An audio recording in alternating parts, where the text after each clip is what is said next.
Greetings and salutations, everyone. I hope everyone is doing well today. Last night, I narrated an encounter out of Tennessee where a gentleman had 2 encounters, and the last one was unlike any I'd ever heard before. The closest one I can relate it to would be Zach from Alabama. So he reached out to me, ironically enough, last night and wanted to share his encounter with us. So before we get into that, a couple of links. As you know, I rely on my Patreon, my PayPal, and my merch to help this channel to continue to grow and go. All of those links are in the description below. I also have a second channel for creepypasta, fan fiction, and scary voice acting. Stories that, they just don't fit on this channel. Now, if that's anything that you're into, follow that link and give those stories a listen. You may just like what you hear. Also, Dogman, Frightening Encounters, written by Tom Lyons, produced and narrated by me, Jeffrey Nadolny, is finally available on Audible, Amazon, and iTunes, and that link is in the description below. Now, I've definitely taken enough of your time. Let's get on with today's upload. Shall we? All right, guys, last night I had an amazing upload, and I was sharing an encounter out of Tennessee. A gentleman had 2 encounters, one when he was 14, one when he was 34. And I tried to connect with him on Reddit. I could not, and then later on got an email, finding out he is a subscriber, and he wanted to come on and share his encounter with us. So tonight I have GW. GW, how are you? I'm good, Jeff. How are you guys doing tonight? I'm doing great, and I really appreciate you taking time out of your day to just come on the show. I mean, we've actually chatted for about an hour before this, and we've talked about everything and anything. So it's pretty awesome. This guy's a pretty great guy. So I'm just going to give the floor to you. That way you can share your experiences with us. And if I feel like there's a question, I may interrupt you, but chances are I won't, because you're on point on this one. Hey, man, I want you to feel free. I don't want you to feel like that I have to, carry on. I mean, we've been having a good conversation this whole time, so, I can probably talk my ass off. But if there's anything at all that you want to slip in with, man, you go right ahead and you do that. But all right. Other than that, man, you just let me know, and I'll take it from here then. It's all you, brother. All right, what's up, guys? Dogman family. Just want to say, Jeff, man, thank you so much, man, at least for giving me a platform to share this experience, because Jeff had recently read this experience. I had only written it almost like 10 days ago. This experience happened in August, and so this experience here is all just really brand new to me. But so I will tell you the way that I kind of wrote it on Reddit. So when I was 14 years old, me and a buddy of mine, and a bunch of more friends, but we used to all hang out with, but mainly me and my buddy Ronnie, used to hang out and kind of just roam around the woods and just do the kind of stuff that boys do, especially here in Tennessee, country boys. I was born in '86, so around the time that we were running through the woods, like, this was before cell phones and before the big technology wave. So, like, we were still going out and, finding stuff that we could get into. And roaming was one of them, and exploring and roaming the neighborhoods and the woods. And quite honestly, we had done it so much that we go out in the woods so much because we knew it like the back of our hands. Felt very comfortable with it. Did hunting, did a lot of squirrel hunting, deer hunting back there. And Ronnie's grandmother owned some of the land that was even back there. And so we were always on it. And there was an instant where Ronnie and I were in the back in the woods, and we were walking, and he started trying to tell me this story about these demon deer. And I mean, I know we all hear the stories of skinwalkers and wendigos, that might kind of fall into line with the demon deer. But honestly, I figured with us being our age, he was just trying to scare me. Being out in the woods, we were deep in the woods. He was always the one. He was 3 years older than me. You know how it is with boys. They're always messing with each other and giving each other a hard time. Well, after he had said that, we noticed that everything around us had went silent. And that's very unusual here in Tennessee, especially during the period of time that we were in the woods, because this was around spring or summertime. So you have a lot of crickets, you have a lot of grasshoppers, you have a lot of small chirping, squirrels barking, birds tweeting. There's a lot of things going on. And being out in the woods, you learn to listen for these things. And when they all shut off, you know it immediately. And with that being said, I honestly immediately thought that there was a big predator around. I mean, we both did. Being hunters, I mean, that's what we were taught. When everything goes silent, there is something pretty big and bad around. So we listened, and we didn't really hear anything until we started hearing what sounded like something jumping through the trees. And I wrote this in my Reddit description. I said that it sounded like because you could hear this thing swinging or jumping, launching itself from one tree to another. And the was when this thing landed and either crushed the branches that were right under it at the top of this tree and launched itself to the next one. Well, we saw the trees swaying, and there was no wind. We couldn't see what this thing was. And in my encounter on Reddit, I wrote that it sounded to me like it was a wood gorilla. I had nothing else that I could relate it to. If anything, the most I might have thought it could have, I literally thought maybe it was a Sasquatch even. I didn't know. I mean, the only thing that we really deal with around here are whitetail bucks. We had instances when we were younger where they had rumors of a black panther, and we went out in the woods. We actually heard something screaming that sounded like a black panther. Even after we heard it, the mind was trying to write it off, like, oh, it's just, something explainable, like a bobcat. So we, being young and trying to be rational, we just broke it down and chopped it up to that and just went on with it. Well, after this thing started jumping through the trees, we were hearing the branches break. We weren't going to stick around there for this thing to get close to us, to get above our heads, so we took off. And we ran down the logging trail, and the logging trail literally, after about maybe a quarter of a mile, comes right out onto the road. And then maybe just slightly diagonal to where the logging trail comes out is where Ronnie's dad's driveway is. So we literally ran off the logging trail onto the road and then down Lonnie's dad's driveway and into his house. And we didn't know what it was.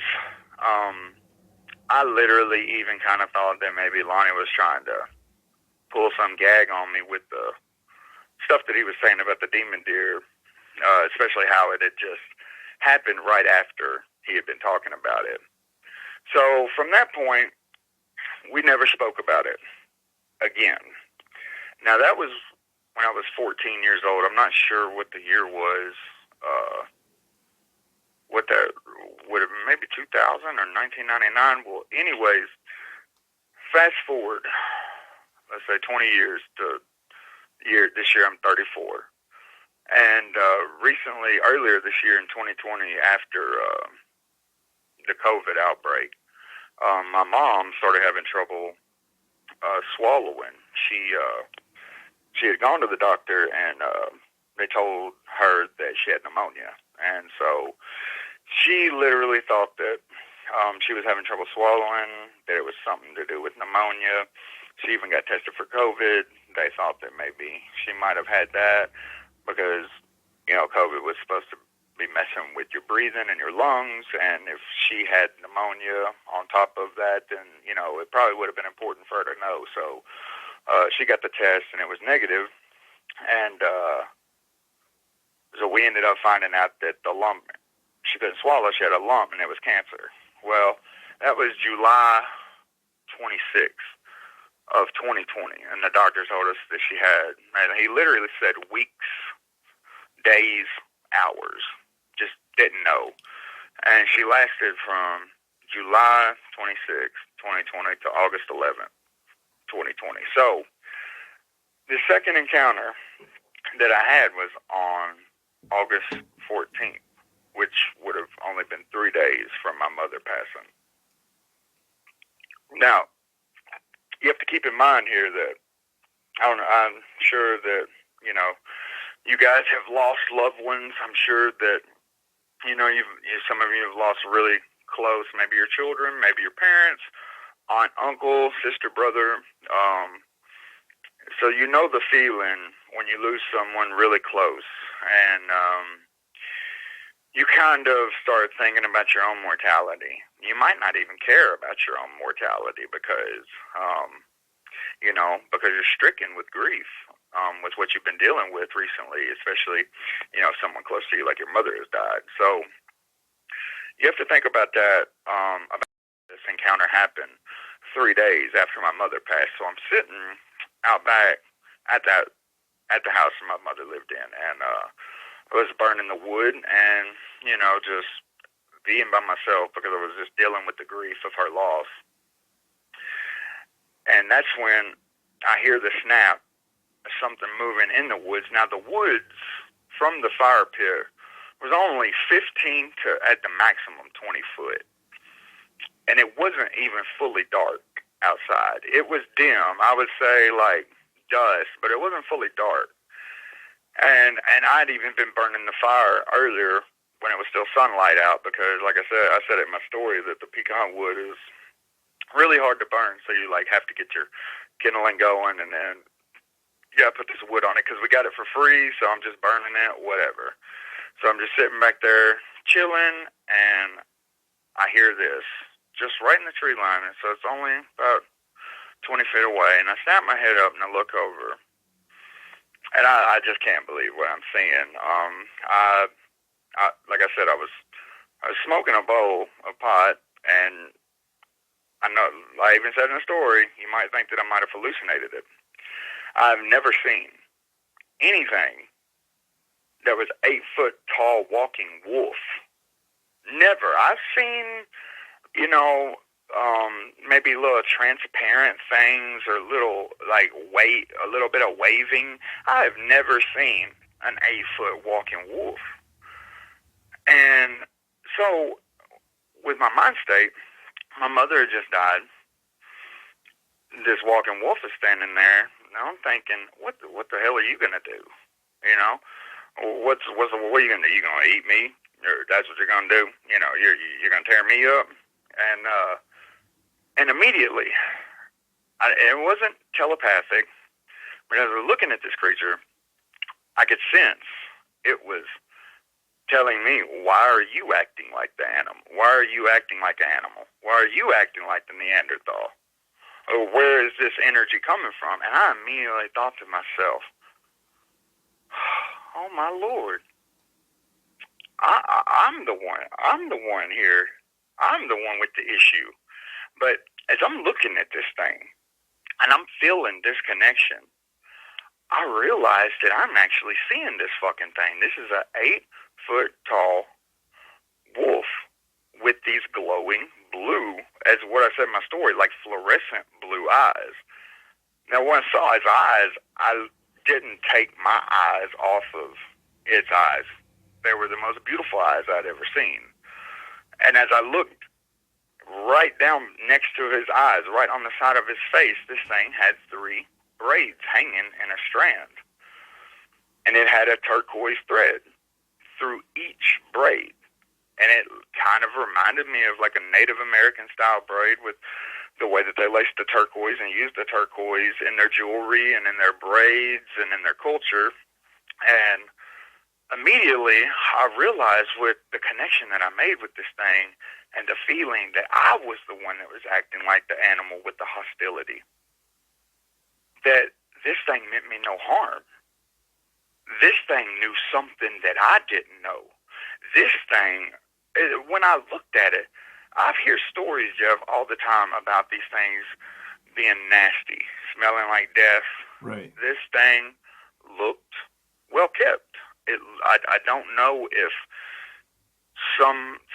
another maybe werewolf these two were keeping each other maintained, or even if this werewolf was doing it by itself, but his hair was well kept. This thing looked intelligent. It looked tamed. I even said in my story that it looked enlightened. And when I looked in those fluorescent blue eyes, it looked like that he knew something that I didn't. It looked like that he knew something, a secret of some ancient, peaceful, some kind of knowledge that maybe even I needed, that I would have benefited from. So as I see it, I'm actually registering what I'm seeing, and I've blinked my eyes, and I'm trying to make out more detail on this creature. And at that moment, it takes off. Now, it felt like to me, because the moment that I started thinking about the fact that I needed to notice something on it is when it took off. I feel like these things or this one was telepathic, like it could totally read my thoughts, my energy, before I didn't even have to say anything. I could relate what I needed to through, I don't know if it would be intuition or just feeling or just some kind of spontaneous connection. But this thing ran off as soon as I started trying to actually, get a little bit more of a clearer perspective of it, which made me think that, it knew what I was thinking. But at that moment, I realized that this was the creature. This was the creature that me and Ronnie had run into that was in the tree almost 20 years ago. And it wasn't like I saw it and I was like, oh, well, I guess that's it. No, it was a connection. As soon as I looked into its eyes, I knew that that was it. I knew there was no mistaking it. There was no misstepping or tiptoeing around that. He was the one. Now, I don't know.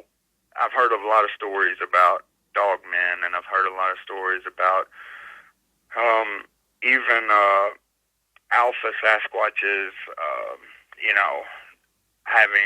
being really aggressive and displaying some really horrific behaviors and animalistic behaviors. But this thing seemed more civilized than I was at the time. I'd lost my mom, and I was almost in like a kamikaze mode. Like, kill or be killed. I don't care. I miss my mother, and hell, honestly, I don't even want to be in this damn messed up world anymore. So, and then hell, here's an 8-foot tall werewolf. Hell, do me a favor. And you know what? He schooled me. It's like the werewolf schooled me on how to be civil. That is the one thing that when I read your encounter, and I was like, I have to share this story. I'm like, because there was just the way you described the enlightenment and how it was groomed. It yes, definitely just like you said, it was either another one grooming it or it was grooming itself. And instantly in the comment section, I noticed like people were talking, this was definitely, it had to be a werewolf to be so intelligent. And another interesting point that you pointed out is you felt a connection, and you felt like it was connected to the mounds not far from where you... Yes, the Indian mounds, and it felt like, that, not that this werewolf was like 1,000 years old, from the time that these Indians, but like that knowledge from these natives in this area, that had been passed down to somehow this creature. It's just the feeling that I got with it. I mean, this area that I'm in is just rich with history of Native American and especially like ceremony and ritual, and they have like an Archeo Fest here to kind of commemorate the old tradition. When the Indians used to migrate to this area, and they will commemorate that old tradition. But this thing, it seemed like that it would have been connected to those individuals. Yeah, it's crazy. And there's another whole aspect of this story is that we've talked for a while, and we were talking about how it schooled you. It kind of it knew that you were in pain. It knew that yes, you were feeling like you said, on kamikaze mode. Kamikaze, yes, that attitude, yes, yeah, and it was almost like it had been watching you, and it was the right time for it to come out and say, hey man, stop feeling down on yourself. And that is so great that you said that. I have not even, as you were just talking, I just put together 3 days after her passing, but you're right, it's like it was the time to reveal itself. Yeah. It's like it knew the perfect time to reveal itself, where it would shift my mentality, my attitude, my perspective as a whole, and it did.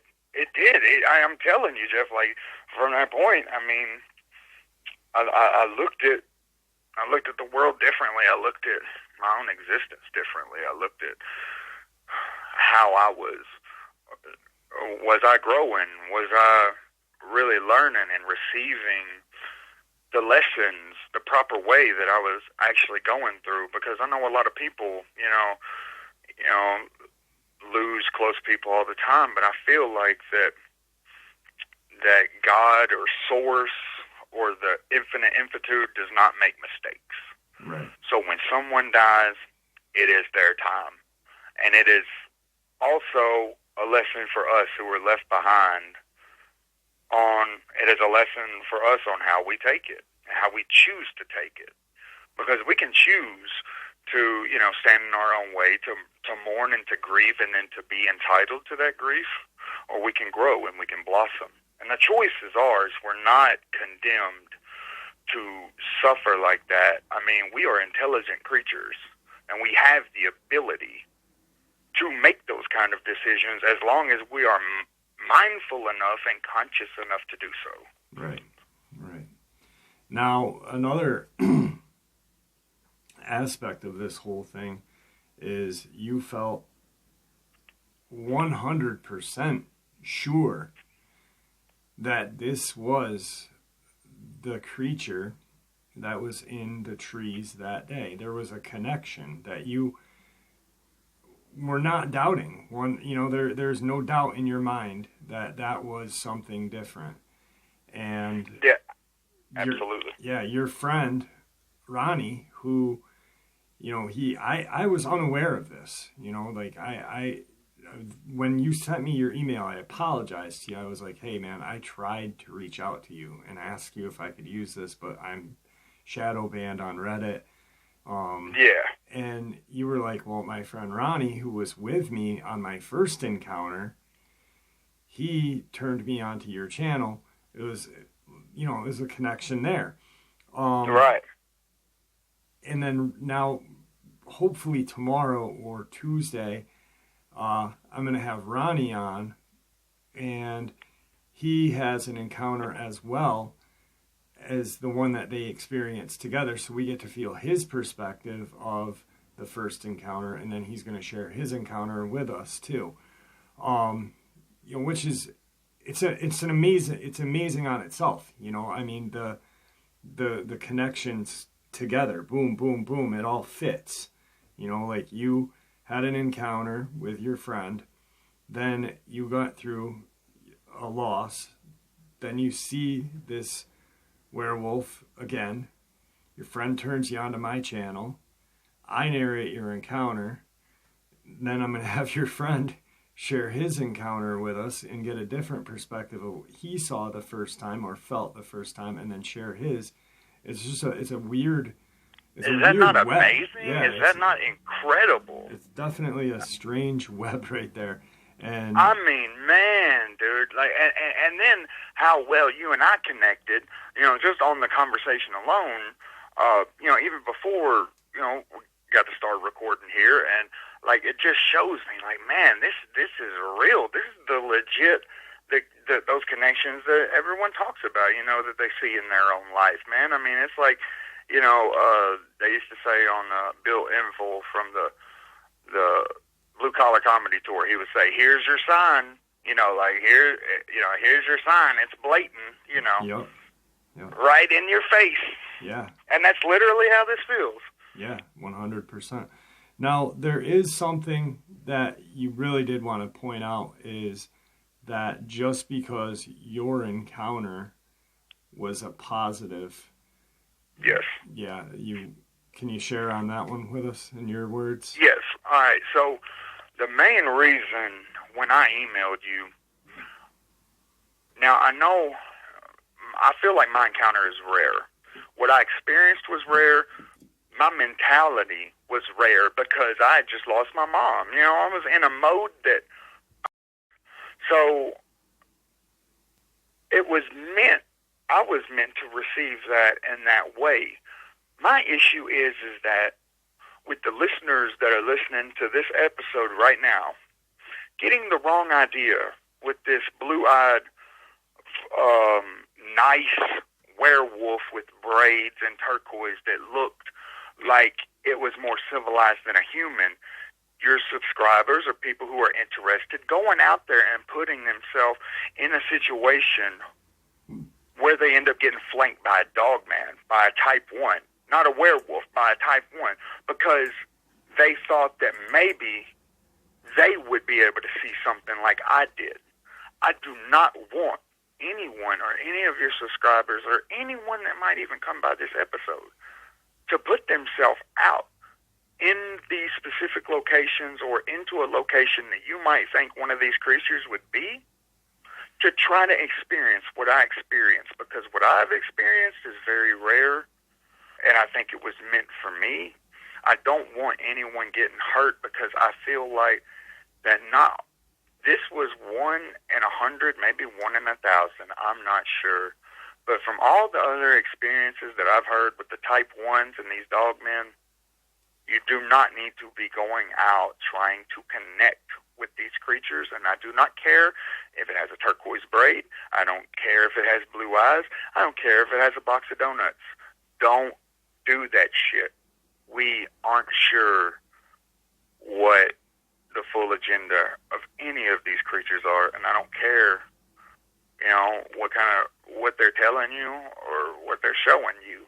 You just have to be careful, and I just didn't want your subscribers to hear this story and just be blown away and just in shock, and this be so different from all the other vicious and nasty and negative encounters that everyone else has had with these creatures, and then be inspired to try to go out and mimic or replicate that same situation and get hurt by actually coming into contact with a type 1.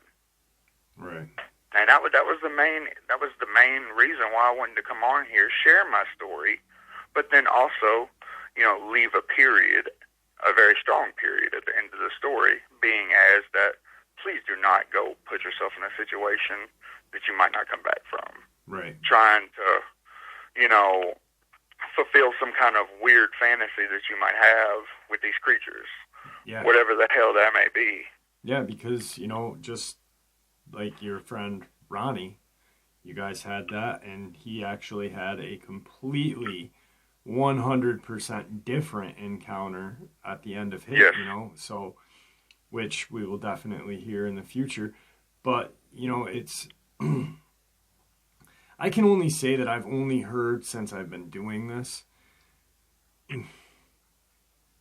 yours and another person named Zach who had made a connection. You talking about Zach from Alabama? Yeah. Who Yeah, made a I heard connection that with the one. werewolf. Yes. And then made a connection with a Native American. And it kind of... These two are very rare encounters, you know, and... Absolutely. You know, like you just said, there was a comment, actually, last night in the comment section that said, they draw us in sometimes with a show of kindness or a show of whatever, and then boom, we're gone, you know. But this was I could see completely how, different, you know. I could see how a smart dogman, a dogman of a higher level intelligence, might try to use a human's empathy against them to pull them in to flank them. Yeah. You know, it would just be. It's just like, you know, if some robber went up to some old woman and helped her across the street and did that nice deed, but then yanked her purse at the end of it and ran off. Right. You know, it's the camouflage technique to lure you in to get you close, to snatch you up. Yeah. Yeah.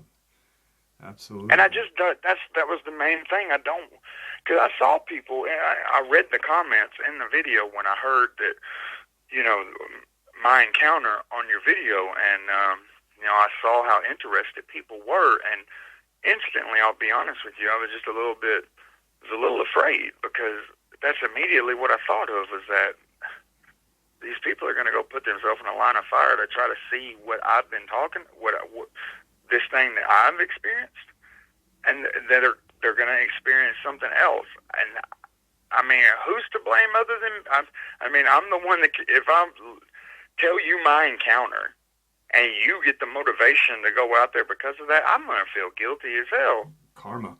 Yeah. But you know, I mean, it is what it is. But I mean, really, that's a big one. I just want people to be safe, man. I agree 100%. I agree. Well, it was awesome having you on the show tonight. GW also has a YouTube channel. I'm going to include that link in the description below. It's not a Dogman related channel, but give us a brief description of your channel really quick before we end the upload.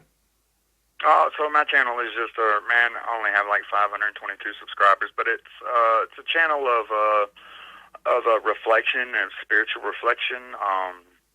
You know, asking yourself if you know who you really are. Who is the one that you think you are? Who is the one? Do you know the one that you think you are? And some of these videos will even show you that sometimes even what we think we know is not all that it's cut out and made to be. And sometimes, for many, many years, we carry the wrong idea of ourselves. And we need to make sure, that are we wearing a mask, throughout our life, or are we being our most authentic self? And really, these videos are just videos to try to help acknowledge, enlighten, and make sure that you are being your true, authentic self. Right. Now, what's the title of your channel? Well, it's Shri, S-R-I, Shri Bodhi G Samadhi. Okay. And I'll have the link and title in the description below. Yeah. So everybody, if you guys are interested, go over and check it out and, support GW's channel. All right, guys?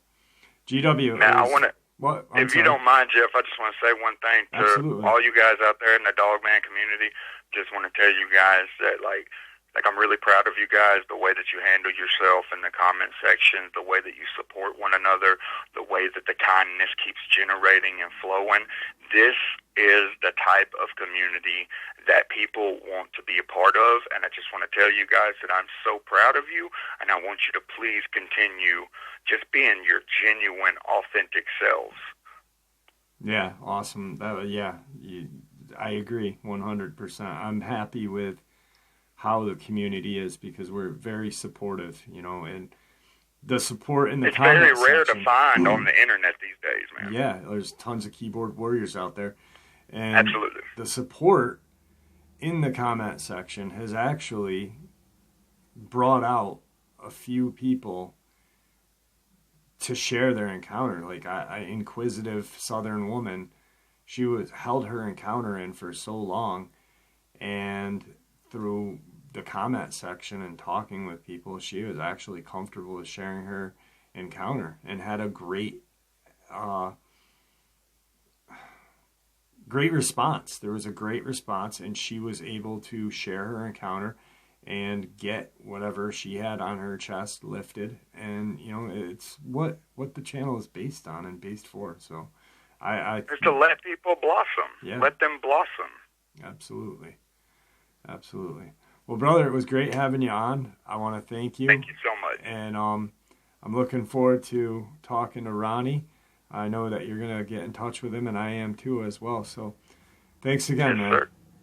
Thank you, Jeff. I appreciate it. And thank you guys. You guys have a great night. All right. Bye-bye. All right, guys. What a great interview. A very unusual encounter. One that is seldom heard. Like I said, I can only compare it to one similar close to Zach from Alabama. I'm almost suspecting there's something that I've been thinking about lately. And I brought it up to Victor. I said, it seems like a lot of empaths have encounters with Sasquatch, Dogman, or a werewolf. And I'm wondering if there's a connection. Well, GW is a very spiritual person, so I'm wondering if that is the connection right there. Also, he lives in a very spiritual area. The mounds in Tennessee, I think it's Pinyon Mounds, is Native American. It's steeped. They didn't live there. They actually went and had rituals or prayed. They were there. So I wonder if there's a connection there. Anyway, like I said, I'm going to have an interview with his friend Ronnie, who had the first encounter. The GW and Ronnie had it together, the one that thing was coming through the woods. But he also has a completely different encounter than what GW had. So I'm going to be getting in touch with him a little after this video is out. Hopefully have him on tomorrow or possibly Tuesday if his schedule lets it. All right, guys. Have a great day, and thanks for all of the support. It really means a lot. Thanks.